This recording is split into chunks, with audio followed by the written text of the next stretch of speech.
isang mahalagang sektor sa ekonomiya ng Pilipinas na nagbibigay ng trabaho at pagkain sa maraming Pilipino at nag-aambag sa GDP ng bansa sa pamamagitan ng produksyon ng mga produktong agrikultura tulad ng palay, mais at mga prutas. Nasanhi ng pag-unlad ng bansa at nakakatulong sa pag-export ng mga produktong agrikultura na nagdudulot ng kita sa bansa at nagpapatibay sa ekonomiya.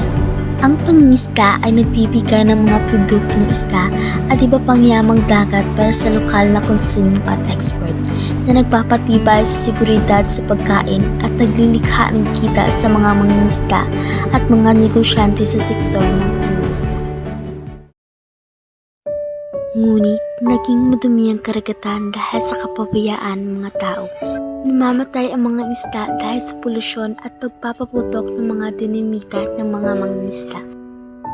Nagbitak-bitak ang mga lupa, nalanta ang mga pananim dahil sa labis na init ng panahon.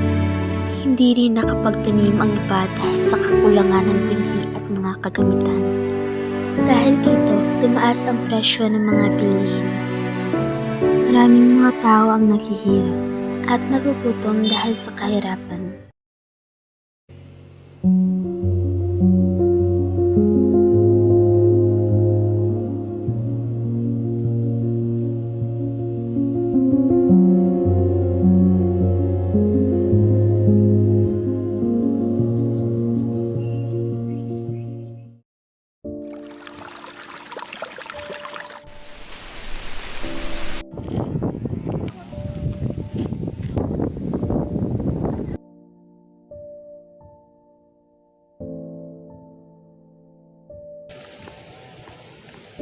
Pasensya ka na. Wala na tayong pera. Nalalanta na kasi yung palay natin. Titigil na lang ako sa pag-aaral, kuya.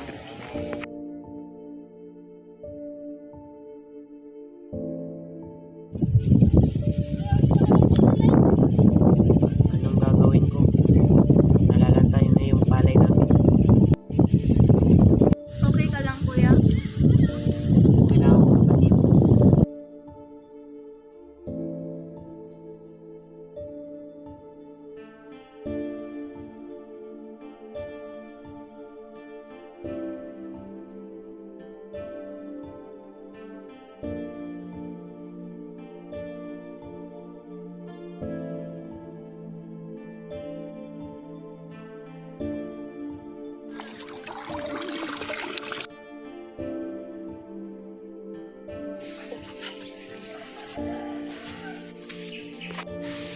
May nahuli ba kayong isda? Ako dahil pinuputukan nila ng dinamita. Namamatay ang isa dahil sa basura.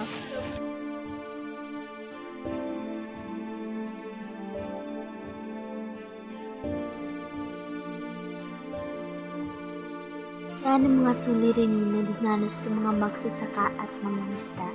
Hindi lang sila ang may kanyang sitwasyon, niraranasan din ito ng iba. Dahil kulang sa kagamitan, binhi at pag-aalaga ng karagatan, maraming umaasa na sana'y umunlad ang bansa. Sana'y mabawasan ang pagiging irresponsable ng mga tao. At higit sa lahat, sana'y may tumulong sa kanila upang umunlad umuli ang bansa. Kuya, ano ang plano mo? Siguro kailangan natin humingi ng tulong sa Department of Agriculture. Mas mabuti nga yan, kuya.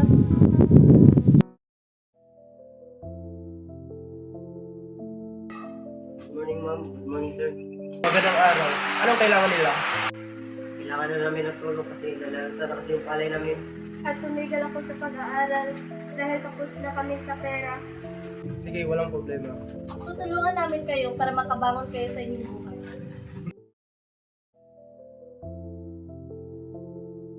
Magandang araw, Kap. Araw din sa ano ka? Hihingi na lang ako ng tulong para maglinis sa dagat at pag-ayos ng mga tirahan ng mga isda dahil namatay na. Sige, asahan niyo tutulong kami. Magdadala ako ng mga tao bukas para tumulong. Salamat po, Kap. Tinulungan sila ng Department of Agriculture at ang iba pang magsasaka. Binigyan sila ng mga lupain upang pagtaniman ng mga palay. Binigyan din sila ng mga makinarya upang mas mapabilis ang kanilang Dahil dito, mas tumami ang kanilang mga ani, mga gulay, prutas at palay.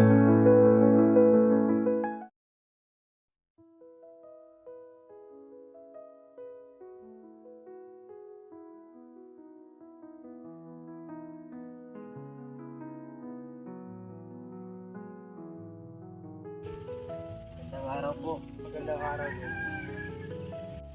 Maraming salamat po sa pagtulong ninyo. Naging masigla ulit ang sakahan namin. At napag-aral ko ulit ang kapatid ko. At malaki ang utang na loob namin sa inyo. At maraming salamat sa kalabaw na binigay nyo. Maraming salamat po. Maraming salamat po. Walang anuman, ang kagaya ninyo ay dapat tulungan para umunlad ang bansa. Sana magpatuloy ang paglago ng inyong mga sakahan. Maraming salamat talaga. Walang anuman. Nagtulong-tulong sila upang linisin ang karagatan. Inayos din nila ang mga tirahan ng mga isda. Dahil dito, naging maayos muli ang mga corals at tumami ang mga isda. Sino pong pupunta natin dito pa? Mga mahalagang tao na tumutulong sa atin.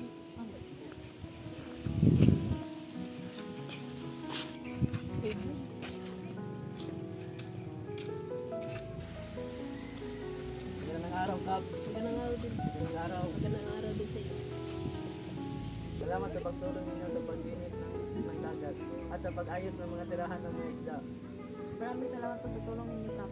Walang ano man, tungkulin namin tumulong sa inyo para dumanin mo